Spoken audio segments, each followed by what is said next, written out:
In this video, we will see how we can print or display the transactions of a member on a certain date. Here is the code in user interface.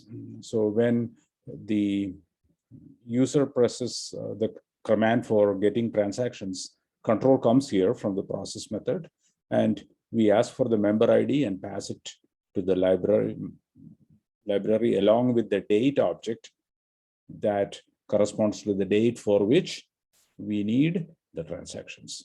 So the get date will return a calendar object which is set into this field of result. Both are shipped into the get transactions of library, which returns an iterator to a result. So it doesn't return an iterator to a transaction objects, but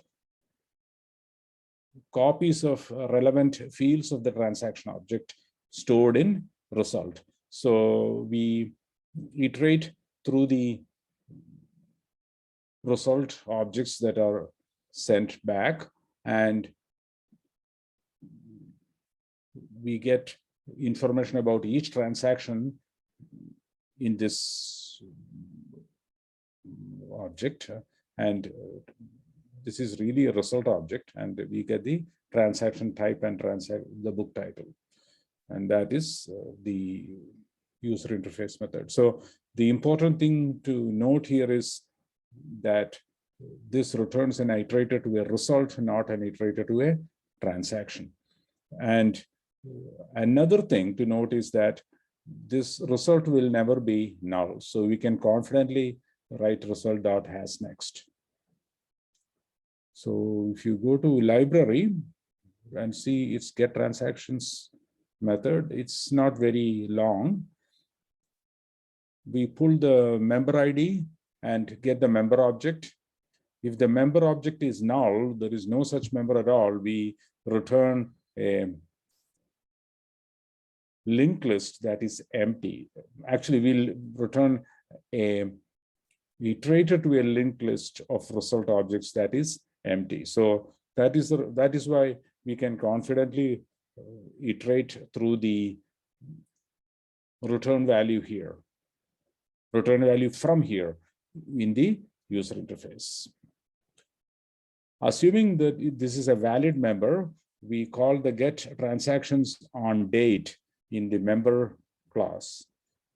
So that is a bit complicated. We are passing a calendar object to the member classes get transactions on date. This is one of the most complicated methods,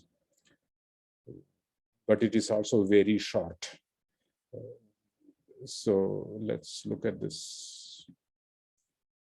Get transactions on a certain date for a member. So we are calling this on a member. So we have determined the member, and the date for which we need the transactions are given here, or is given here. So what we do is we create a safe transaction iterator. If you look at the safe transaction iterator,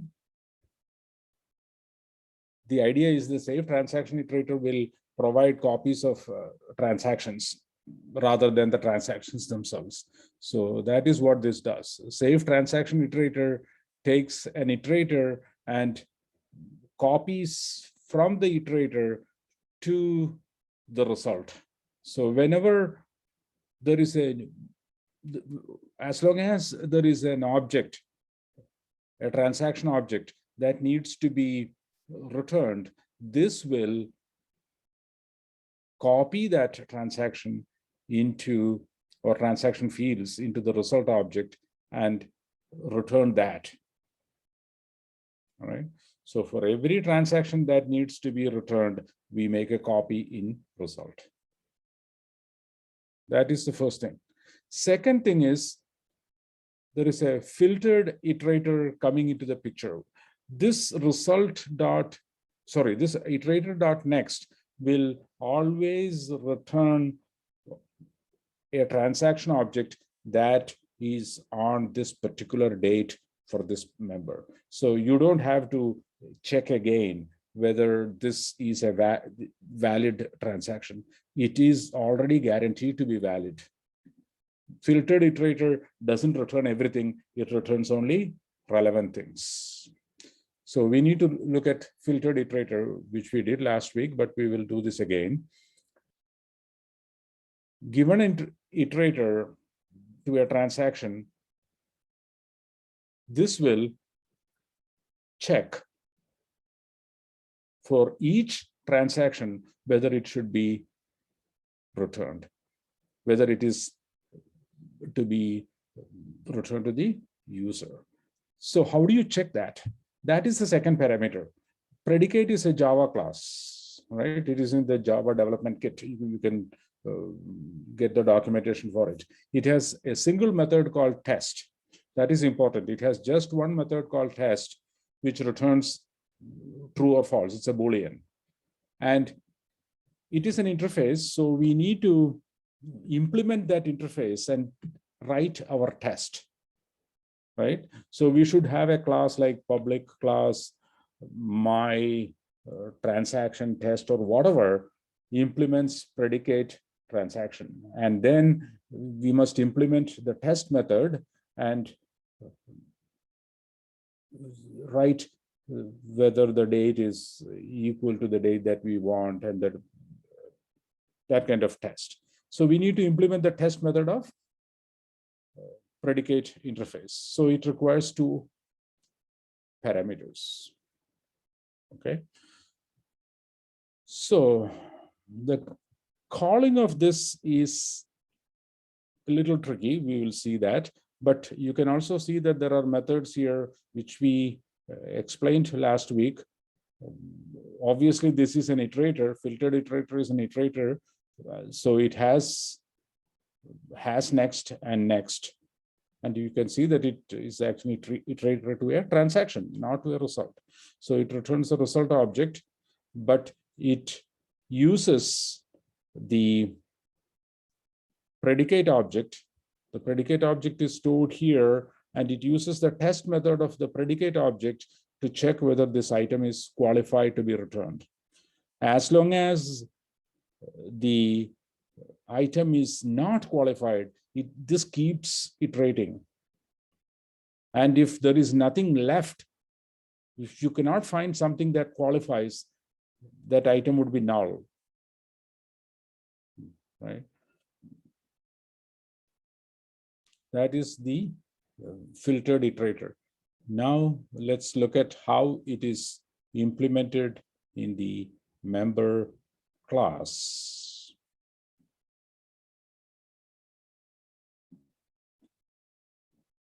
Here is what we do. Return new save transaction iterator. That is what we eventually should be returning to the user interface, to the through the library, right? But save transaction iterator requires a filtered iterator so that it only gets objects that are relevant. But filtered iterator, if you recall, has two parameters. The first one is an iterator to a transaction that we are passing here.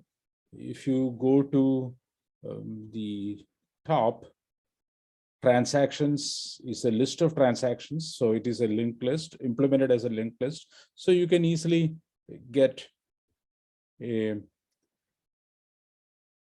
iterator to the transactions list.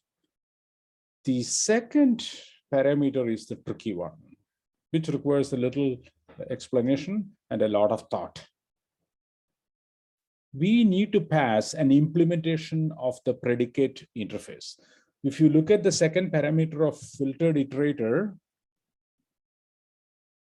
the first parameter is, of course, the iterator. The second parameter is a predicate object. So we must have an implementation of the predicate interface.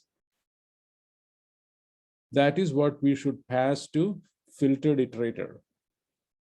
But you can see some shorthand here. This is called a lambda expression. What it does is this: instead of writing an implementation of the predicate interface, we say that this is the parameter to the test method. So you have to think about this a little bit. This is the parameter to the test method of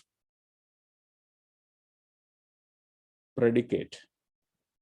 If this is the parameter to the test method of predicate, this is the test that we will be performing, transaction.onDate. So this date will be compared against the date field of transaction. And if this returns true, the test method will return true. If this method call returns false, the test method will return false. So we don't have to write public class my predicate implementation implements predicate transaction and then public Boolean test transaction, all that stuff. You don't have to write any of that because there is just one method in the interface and it can be abbreviated like this.